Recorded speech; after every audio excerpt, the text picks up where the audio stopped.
오늘은 동아시아 문화의 형성과 확산에 대해 알아보겠습니다. 이번 범위에 해당하는 진도는 중국의 위진 남북주와 수당시대, 그리고 일본의 역사입니다. 목차는 다음과 같습니다. 위진 남북조란 후한이 멸망한 이후 여러 왕조가 들어서며 중국이 북조와 남조로 갈라섰던 시기를 이야기합니다. 후한이 멸망한 뒤 위촉오로 분열되었던 중국은 진나라에 의해 다시 통일되었습니다. 그러나 황실의 내분으로 혼란한 틈을 타 흉노를 비롯한 유목민족이 화북 일대에 여러 나라를 세우고 세력을 다투었습니다. 이것이 5호 16국 시대입니다. 이에 진은 강남으로 이주하여 동진을 세웠습니다. 그 후 선비족의 북의가 화북을 통일하고 강남에서는 동진의 뒤를 이어 한족 국가들이 세워져 남북조 시대가 전개되었습니다.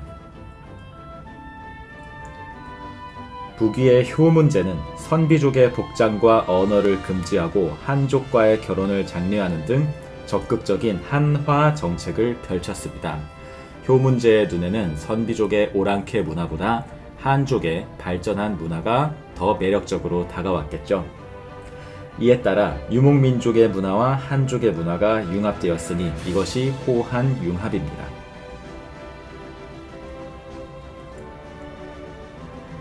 한화 정책의 예시로는 평성에서 낙양으로의 천도, 성씨의 변경, 복장의 변경 등이 있습니다.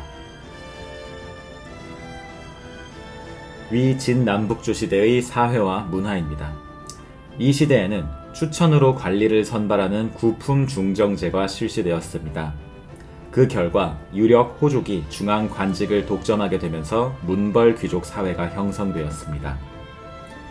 남조와 북조는 각기 다른 문화를 발전시켰습니다. 북조에서는 한족의 문화에 유목민의 강건하고 소박한 기풍이 더해졌습니다. 남조에서는 우아한 귀족 문화가 발달하였고 세속을 떠나 자유로운 정신세계를 추구하는 청담 사상이 유행하였습니다. 청담 사상이란 고운 소리, 맑고 깨끗한 이야기를 나누는 사상을 이야기합니다. 여기서 깨끗하지 않은 더러운 이야기란 바로 혼란한 세상에 대해 이야기하는 정치 얘기를 의미합니다. 또한 도연명의 시가 유행하였고 당시는 물론 후대까지 사랑을 받았습니다. 불교는 북조와 남조 모두에서 유행하였습니다. 불경이 한문으로 번역되었고 특히 북조에서는 윈강, 룽먼 등지에 대규모 석굴 사원이 만들어졌습니다. 한편 노장 사상과 신선 사상, 민간 신앙을 결합한 도교가 성립되어 유행하기도 하였습니다. 다음은 위진 남북조 시대에 유행했던 왕희지의 서체, 그리고 고개지의 여사잠도라는 그림입니다. 고개지의 여사잠도는 현재 대형 박물관에 소장되고 있는 작품으로서 여성들이 내면의 도덕을 닦으려 하지 않고 멋을 부리는 데 열중하는 것을 경계하기 위해 그린 그림입니다.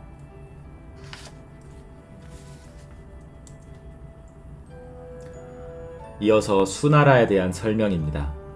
선비족 계통의 수 문제는 북쪽의 돌궐이 분열된 틈을 이용하여 오랫동안 분열되었던 중국을 통일하였습니다. 그는 시험으로 관리를 선발하는 과거 제도를 실시하였습니다. 동아시아 입시 지옥의 시작입니다.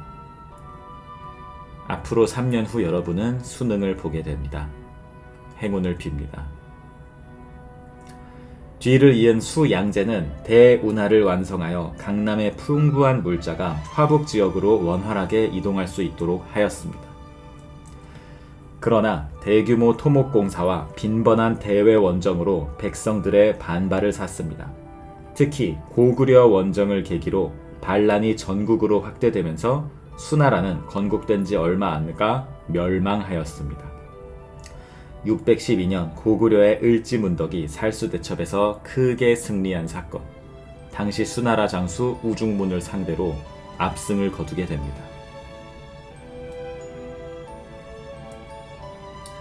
다음은 당나라에 대한 이야기입니다. 당나라가 멸망하던 시기에 경국지색이라는 사자성어가 생기게 되었죠.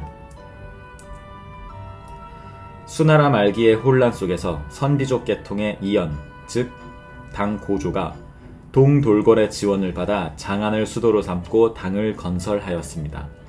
이연은 강력한 돌궐족을 상대로 고전하고 있었습니다. 얘네 못 이길 것 같은데. 그러자 아들 이세민이 이연을 유혹했죠. 아빠, 반란하자, 반란. 당고주의 뒤를 이은 태종 이세민은 동돌궐을 복속시키고 토번과 화친하여 중앙아시아에도 세력을 뻗었습니다. 이후 고종 때에는 서돌궐도 복속시켜 유라시아 대륙 동쪽의 대부분을 거느린 대제국이 되었죠. 당은 이들 정복지를 현지의 유력자에게 위임하여 통치하였습니다.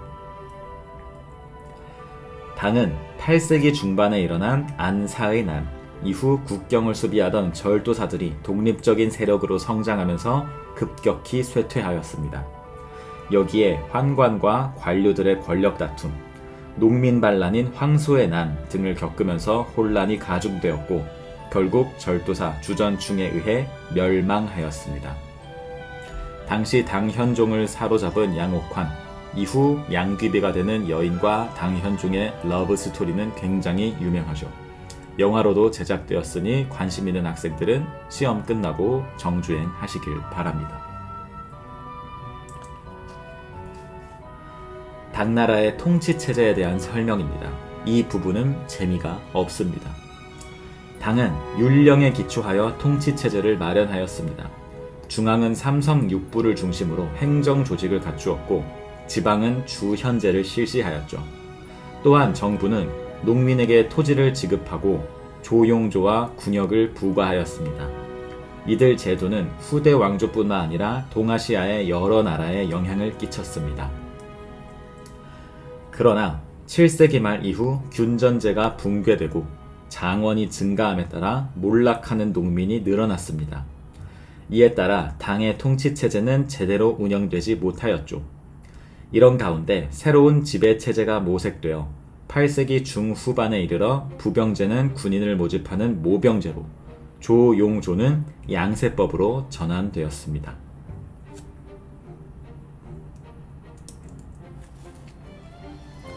당의 문화입니다.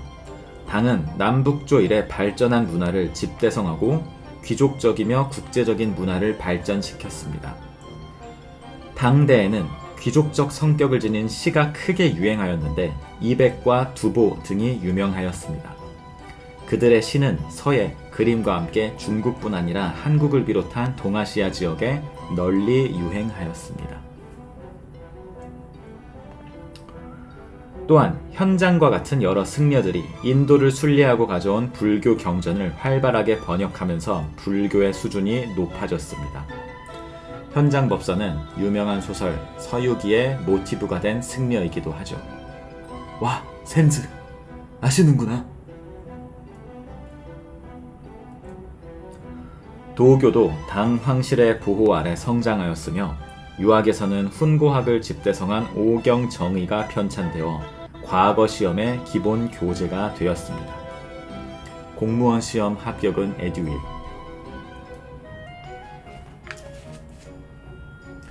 다음은 일본의 문화에 대해 알아보겠습니다. 나 해? 야요이 시대, 야마토 정권, 나라 시대와 헤이안 시대를 줄인 말입니다. 일본에서는 기원전 3세기경부터 중국과 한반도의 선진 기술이 전해져 벼농사가 이루어지고 청동기, 철기가 사용되는 야요이 시대가 시작되었습니다. 4세기 전후에는 야마토 정권이 등장하여 성장하였습니다. 6세기 말 쇼토쿠 태자는 중국과 한반도에서 유교와 불교 등 선진 문물을 받아들여 중앙 집권 체제를 강화하였습니다. 이에 따라 아스카 지방을 중심으로 불교 문화가 발전하였죠. 이후 야마토 정권에서는 당의 율령 체제를 모방한 개혁이 추진되어 국왕 중심의 중앙 집권 체제가 정비되어 나갔으니 이것이 다이카 개신 이문이다. 이 사람이 쇼토쿠 태자입니다. 8세기 초 일본은 당의 장안을 모방한 헤이조쿄를 건설하고 수도를 나라로 옮겼으니 이것이 나라시대. 나라시대에는 도다이사를 비롯한 많은 사찰이 건립되는 등 불교가 융성하였습니다.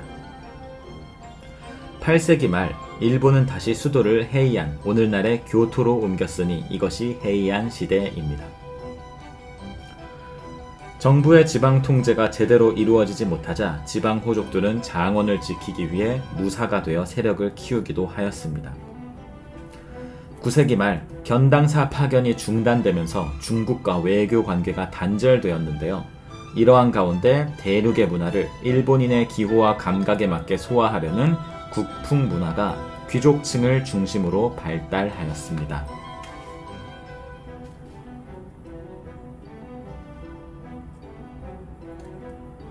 무사, 사무라이라고도 합니다. 국풍 문화, 가나, 문자가 이 당시에 정립이 되었습니다.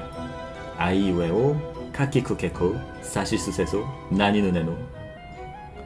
아래에는 국풍 문화가 발달할 당시 쓰였던 겐지 이야기입니다. 류승룡 김우지.